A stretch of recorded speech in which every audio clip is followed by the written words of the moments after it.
இந்தியாவில் 18வது மக்களவைக்கு தேர்தல் தேதியை தேர்தல் ஆணையம் அறிவிச்சிருக்காங்க. 98 கோடி வாக்காளர்கள் இந்த தேர்தலில் தங்களுடைய ஜனநாயக கடமையை ஆற்ற இருக்காங்க.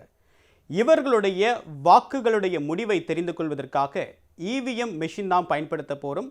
வழக்கமான காகித முறையிலான வாக்குப்பதிவு முறை கிடையாது. ஏற்கனவே 24 வருஷமாக என்ன நடைமுறையில் இருக்கோ அதுதான் ஃபாலோ பண்ண போகிறோம் அப்படின்னு தேர்தல் ஆணையம் உறுதியாக சொல்லியிருக்காங்க. அரசியல் கட்சிகள் ஒரு சிலர் வெவ்வேறு சந்தேகங்களை எழுப்புறாங்க. நிறைய சமூக வலைத்தளங்களில் தொடர்பான நிறைய கருத்துக்கள், சந்தேகங்கள், மக்களுக்கு இருக்கக்கூடிய அவநம்பிக்கையை நம்மால் பார்க்க முடியுது. சரி, இந்த இவிஎம் மெஷினுடைய வரலாறை பற்றி நாம் தெரிஞ்சுக்கிறதுக்கு முன்னாடி இதனுடைய செயல்பாடு எப்படி இருக்குது, என்னென்ன சந்தேகம், எந்தெந்த நாடுகளில் இந்த இவிஎம் மெஷின் பயன்படுத்தப்படுது அப்படின்ற விஷயத்தை தெரிஞ்சுக்கலாம். அதாவது இந்தியாவில் 2000ஆம் ஆண்டிலிருந்து ஃபுல் ஃப்ளெட்ஜில் எல்லா தேர்தலையும் நாம் கிட்டத்தட்ட இவிஎம் மெஷினை தான் பயன்படுத்திட்டு வரும். ஸோ அஃபிஷியலாக 24 வருஷத்தை இந்த இவிஎம் மெஷின் தான் நம்மளுடைய தேர்தல் வெற்றி தோல்வியை தீர்மானிச்சிருக்காங்க. 4 மக்களவை தேர்தல், 300க்கும் அதிகமான மாநில சட்டப்பேரவை தேர்தல் அப்படின்னு நடத்தி முடிக்கப்பட்டிருக்கு. அவ்வளவு பெரிய ப்ராசஸ்க்கு இவிஎம் தான் பயன்பெற்றிருக்கு. இந்த நிலையில் இந்த இவிஎம் தொடர்பான சர்ச்சை கடந்த சில வருஷங்களாக தொடர்ந்து அதிகரிச்சிட்டு வருது. சந்தேகமும் அதிகரிச்சிட்டு இருக்கிறத நம்மால் புரிந்து கொள்ள முடியுது. ஒட்டுமொத்தமாக உலகத்தில் 125க்கும் அதிகமான ஜனநாயக நாடுகள் இருக்குது. அதில் 25 நாடுகளில் மட்டும்தான் இவிஎம் மாதிரியான எலக்ட்ரானிக் ஓட்டிங் மிஷினை பயன்படுத்துகிறாங்க. வளர்ந்த நாடுகளில் பெரும்பாலும் இன்னும் பேலட் சிஸ்டம் தான் பயன்படுத்துகிறாங்க. சரி, இப்போ என்ன சர்ச்சை ஏற்பட்டிருக்கு, இதுக்கான பின்னணி என்ன அப்படின்னு பார்க்கும்போது 2000ஆம் ஆண்டிலிருந்து நம்ம லோக்சபா தேர்தலுக்கு முழுக்க இந்த இவிஎம் மிஷினை பயன்படுத்திட்டு இருக்கோம். அந்த ஆரம்ப காலகட்டங்களில் என்ன இவிஎம் மிஷின் வந்ததோ அதில் நிறைய மாற்றங்கள் செய்யப்பட்டது. அது நீதிமன்ற தீர்ப்பின் அடிப்படையிலும் சரி, இதனுடைய மக்களுக்கான வெளிப்படைத்தன்மையை அதிகரிக்கிறோம் அப்படின்னு சொல்லிட்டு வெவ்வேறு தரப்பில் கருத்து கேட்டு இந்த புதிய மாற்றங்கள் எல்லாம் மேற்கொள்ளப்பட்டது. சரி, முதல்ல என்ன மாற்றம் செய்யப்பட்டிருக்கு அப்படின்னு பார்க்கும்போது, முதல்ல 2000ல் இந்த இவிஎம் மெஷின் வரும்போது 2 டிவைஸ் தான் இருந்தது. ஒன்று கண்ட்ரோல் யூனிட், இன்னொன்று பேலட் யூனிட். அதாவது நீங்கள் வாக்கு பதிவு செலுத்துவீங்க இல்லைங்களா, அந்த டிவைஸ் ஒன்று, அது போய் சேகாரமாகக்கூடிய இன்னொரு டிவைஸ், அதுதான் கண்ட்ரோல் யூனிட். இது 2 தான் டிவைஸ் இருந்தது. 2013ல் நீதிமன்ற தீர்ப்பின் அடிப்படையில் இன்னொரு டிவைஸ் ஆட் பண்ணப்பட்டது, அதுதான் விவிபிஏடி. ஸோ 2014 தான் இது ஃபுல் ஃப்ளெட்ஜாக யூஸ் பண்ணப்படுது. இப்போ நம்ம புரிந்து கொள்ளலாம், இவிஎம் ஆரம்ப காலகட்டங்களில் எப்படி இருந்ததோ அதே மாதிரி இல்லை, நிறைய மாடிஃபை பண்ணப்பட்டிருக்கு அப்படின்றத நம்ம புரிஞ்சுக்கணும். சரி, இந்த இவிஎம்மை யார் தான் தயாரிக்கிறாங்க? 2 நிறுவனங்கள், 2மே பொதுத்துறை நிறுவனங்கள். ஒன்று பாரத் எலக்ட்ரானிக்ஸ், இன்னொன்று Electronic Corporations of India Limited. இந்த 2 நிறுவனங்கள் தான், 2மே பொதுத்துறை நிறுவனங்கள். ஒரே அமைச்சகத்தின் கீழே கிடையாது. ஒன்று பாதுகாப்புத்துறை அமைச்சகம், அதாவது பாரத் எலக்ட்ரானிக்ஸ் அப்படின்ற பொதுத்துறை நிறுவனம் பாதுகாப்புத்துறை அமைச்சகத்தின் கீழ் செயல்படுது. Electronic Corporations of India Limited இந்தியாவுடைய அணுசக்தித்துறை அமைச்சகத்தின் கீழ் செயல்படுத்தப்படுது. இந்த 2 தான் இந்தியாவுக்கான தேர்தல் ஜனநாயகத்தை பூர்த்தி செய்யக்கூடிய இவிஎம் மிஷினை தயாரிக்கக்கூடிய 2 பொதுத்துறை நிறுவனங்கள். இந்த 2 பொதுத்துறை நிறுவனங்களில் தயாரிக்கப்படக்கூடிய இந்த இவிஎம் மிஷின் தான் நேரடியாக தேர்தல் ஆணையத்துக்கு வழங்கப்படுது. சரி, இப்போ என்ன சந்தேகம்? இந்த சந்தேகத்தை நாம் தெரிஞ்சுக்கணும் அப்படின்னா, கடந்த காலங்களில் பேலட் சிஸ்டம் எப்படி இருந்தது அப்படின்னு சொல்லிட்டு இப்போ இருக்கக்கூடிய 2K கிட்ஸ் நிறைய பேர் தெரியாது. முதல்ல அதை நம்ம தெரிஞ்சுக்கணும். அதாவது ஃபர்ஸ்ட் நீங்கள் ஓட்டு போட போகிறீங்க அப்படின்னா உங்களுக்கு வெளியில் உட்காந்துட்டுருக்கூடிய போலிங் பூத் ஆஃபீஸர் ஒரு பேப்பர் கொடுப்பாரு. அந்த பேப்பர் இதுதான் எந்தெந்த வேட்பாளர்கள்லாம் இருக்காங்க, அவங்களோட சின்னம் என்ன அப்படின்னு சொல்லிட்டு இந்த ஒரு பேப்பரை கொடுப்பாங்க. இதை நான் வாங்கி பிரிச்சுட்டு உங்களுக்கு எந்த சின்னத்துக்கு நீங்கள் போடணுமோ ஒரு சீல் கொடுப்பாங்க. அதை குத்திட்டீங்க அப்படின்னா உங்களுடைய ஜனநாயக கடமை ஆற்றிட்டீங்க. ஃபோல்ட் பண்ணலாம், மறுபடியும் அந்த பேலட் பாக்ஸில் போடலாம். ஸோ நீங்கள் நேரடியாக பார்க்குறீங்க, இன்னாருன்னு தேர்ந்தெடுக்கிறீங்க, உங்களோட ஜனநாயக கடமை ஆற்றுறீங்க, போட்டாச்சு. அதுக்கு அடுத்ததாக வாக்கு எண்ணிக்கையினப்போ நீங்கள் எந்த வாக்கு தேர்ந்தெடுத்தீங்களோ, எந்த வேட்பாளர் தேர்ந்தெடுத்தீங்களோ அதை பார்த்து எந்த விதமான மாடிஃபையும் கிடையாது. நீங்கள் போட்டதை அவங்க பிரித்து பார்க்க வேண்டியது, எண்ணிக்கையில் சேர்க்க வேண்டியது, முடிவு அறிவிக்க வேண்டியது, இவ்வளோ தான். பட் இப்போ இவிஎம் வந்த பின்னாடி நிறைய குழப்பங்கள் இருக்கிறதா சொல்லப்படுது. ஸோ என்ன குழப்பம்? இவிஎம் மிஷினில் முதல்ல நீங்கள் நேரடியாக வாக்குச்சாவடிக்குள்ளே போகிறீங்க, அங்கே உங்களுடைய லிஸ்ட்டை வெரிஃபை பண்ணுறீங்க. அதுக்கு அடுத்ததாக பேலட் பாக்ஸ், அதாவது பேலட் யூனிட்டில் போய்ட்டு எந்த வேட்பாளருக்கு சின்னத்தை பார்த்து நீங்கள் ஓட்டை போட்டுடுறீங்க, ஃபைன். அதுக்கு அடுத்ததாக நீங்கள் எதை பார்க்குறீங்க? VVPAT, voter verified paper audit trail, இதை நீங்கள் பார்க்குறீங்க. இதில் உங்களுக்கு அந்த ஸ்லிப் ஒன்று வரும். அதாவது நீங்கள் ரெட்டை இலைக்கோ, உதயசூரியனுக்கோ, பாஜகவுக்கோ, காங்கிரஸுக்கோ எந்த சின்னத்துக்கு நீங்கள் வாக்கு போட்டாலும் அடுத்ததாக அதே சின்னம் அந்த விவிபிஏட்டில் ஒரு சின்ன ஸ்லிப்பில் தெரியும் உங்களுக்கு. அந்த ஸ்லிப் அந்த ஸ்லிப் ஒரு சின்னதாக அந்த மெஷின் விவிபிஏடி எந்திரத்தில் காட்டப்படும். 7 செகண்டுக்கு அந்த லைட் எரியும், டிரான்ஸ்பரண்ட்டாக இருக்கும். அந்த சின்னதாக அதில் வந்திருக்கான்னு பார்க்க முடியும்.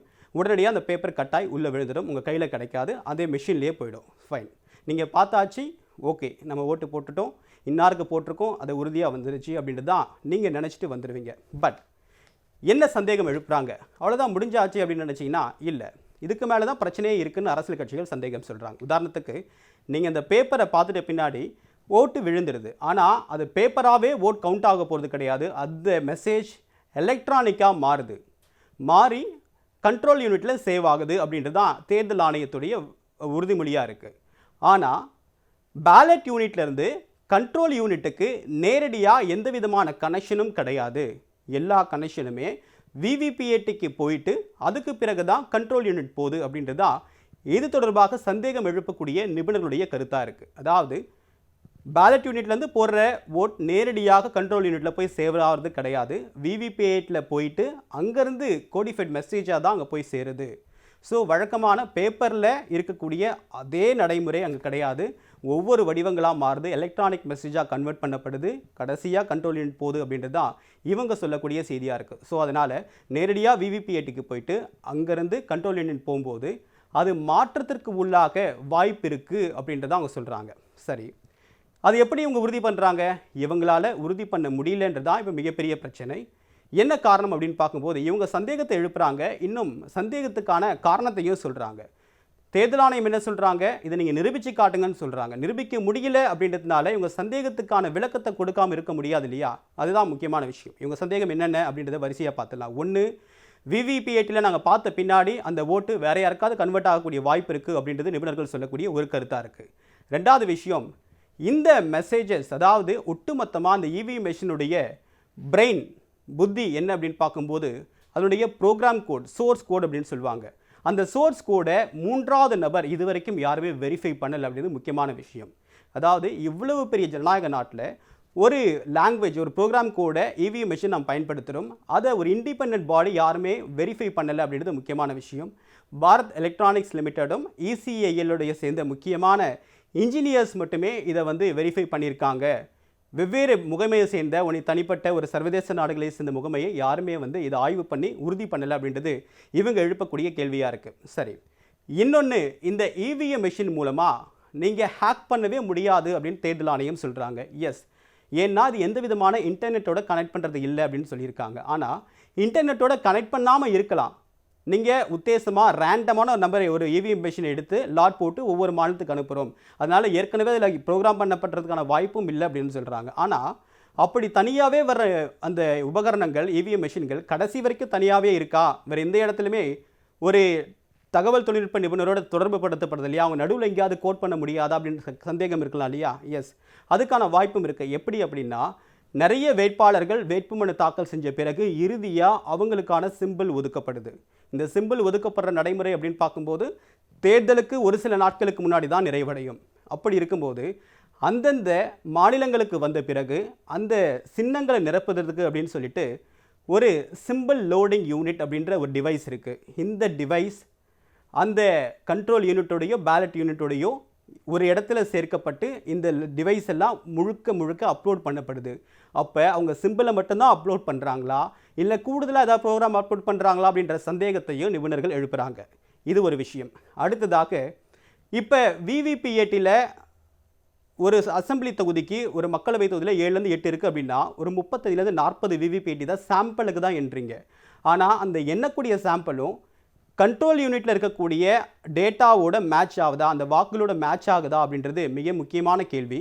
2019க்கு பிறகு நடைபெற்ற தேர்தல்களில் எத்தனை வாக்குகள் விவிபிஏட்டோட பொருத்தி பார்க்கப்பட்டு கண்ட்ரோல் யூனிட்டையும் அந்த விவிபிஏடி ஸ்லிப்பையும் மேட்ச் பண்ண பாட்டு அது டேலி ஆகிருக்கு அப்படின்றது மிக முக்கியமான கேள்வி. ஏன் அப்படின்னா, பெரிய அளவுக்கு இதுக்கான டேட்டா அப்படின்றது இன்னும் வெளிவரலை அப்படின்றது முக்கியமான விஷயம், நான் கவனிக்க வேண்டிய விஷயம். ஸோ இதுவரைக்கும் அந்த சோர்ஸ் கோட் வெளியிடப்படலை. 2 நிறுவனங்கள் தான் இந்த இவிஎம்மை தயாரிக்கிறாங்க. அதுக்கான ப்ரைவேட் பாடி அல்லது தனிநபர் இண்டிபெண்டன்ட் பாடி அதனுடைய சோர்ஸ் கோடை வெரிஃபை பண்ண கிடையாது. ஹேக் பண்ண முடியாதுன்னு சொல்லப்பட்ட நிலையில் ஹேக் பண்ணக்கூடிய புதுசாக இன்னொரு 3ஆம் நபருடைய தலையீடு இருக்குது. அதாவது சிம்பிள் லோடிங் பண்ணும்போது அந்த டிவைஸை கொண்டு வரக்கூடிய இன்ஜினியர் வேறு ஏதாவது பண்ண மாட்டாரா, இன்னொரு ப்ரோக்ராம் அப்லோட் பண்ண மாட்டாரா அப்படின்ற கேள்வியும் எழுப்புறாங்க. இது எல்லாமே எதிர்க்கட்சிகள் தரப்புலேருந்து எழுப்பக்கூடிய கேள்வி. ஸோ உங்கள் ஆல்டர்னேட்டிவ் என்ன சொல்கிறாங்க, நீங்கள் கண்ட்ரோல் யூனிட்டில் இருக்கக்கூடிய அந்த எலக்ட்ரானிக் டேட்டாவை நீங்கள் எண்ணக்கூடாது. விவிபிஏடியில் வாக்காளர்கள் பார்த்து வெரிஃபை பண்ணி அந்த பேப்பர் ஸ்லிப் விழுதுலையா, அந்த ஸ்லிப்பை 100% எண்ணுங்க அப்படின்னு சொல்கிறாங்க. அவங்க நீங்கள் 5%, ஏதாவது ஒரு சட்டமன்ற தொகுதிக்கு 5 அப்படின்னு எடுக்கிறீங்க இல்லையா, 100% எண்ணுங்க. இப்போ 45 நாட்கள் தேர்தல் முடிவுக்காக காத்திருக்கக்கூடிய மக்கள் இன்னும் 4 நாட்கள் சேர்ந்து காத்திருக்க தயாராக இருக்காங்க. நீங்கள் அந்த பேப்பரை எண்ணுங்க, எலக்ட்ரானிக் டேட்டாவை எண்ண வேண்டாம். விவிபிஐலேருந்து அந்த கண்ட்ரோல் யூனிட்டுக்கு அதே மெசேஜ் தான் போகுது அப்படின்றது என்ன உறுதி அப்படின்னு கேட்குறாங்க. ஸோ இந்த சந்தேகத்தை தேர்தல் ஆணையம் தீர்க்க வேண்டிய கடமை இருக்குது. ஆனால் தேர்தல் ஆணையம் உச்சநீதிமன்றத்தில் தொடர்பான விசாரணைக்கு வரும்போது என்ன சொல்கிறாங்க அப்படின்னா, நாங்கள் பொது வெளியில் வைக்கிறோம், ஹேக் பண்ணி காட்டுங்க, ஹேக் பண்ண முடியல அப்படின்னா இது சரியான ஒரு டிவைஸ் தானது ஒத்துக்கோங்க அப்படின்னு சொல்கிறாங்க. இதுவரைக்கும் யாராலையுமே அதை ஹேக் பண்ண முடியல நேரடியாக அஃபிஷியலாக. பட் இவங்களுடைய சந்தேகத்தை தேர்தல் ஆணையம் முழுமையாக தீர்க்கலை. மக்களுக்கும் நிறைய சமூக வலைத்தளங்களோட சந்தேகத்தை பார்க்க முடியுது. ஸோ இவ்வளவு பெரிய ஜனநாயக நாட்டில் மக்களுக்கான சந்தேகத்தை தீர்க்க வேண்டிய மிகப்பெரிய கடமை தேர்தல் ஆணைக்கு இருக்குது அப்படின்றதும், அதுக்கான முக்கியத்துவம் வரக்கூடிய நாட்கள் அதிகரிக்கக்கூடிய வாய்ப்பு இருக்குன்றதையும் தவிர்க்க முடியாது அப்படின்னு நம்ம புரிஞ்சிக்க முடியுது.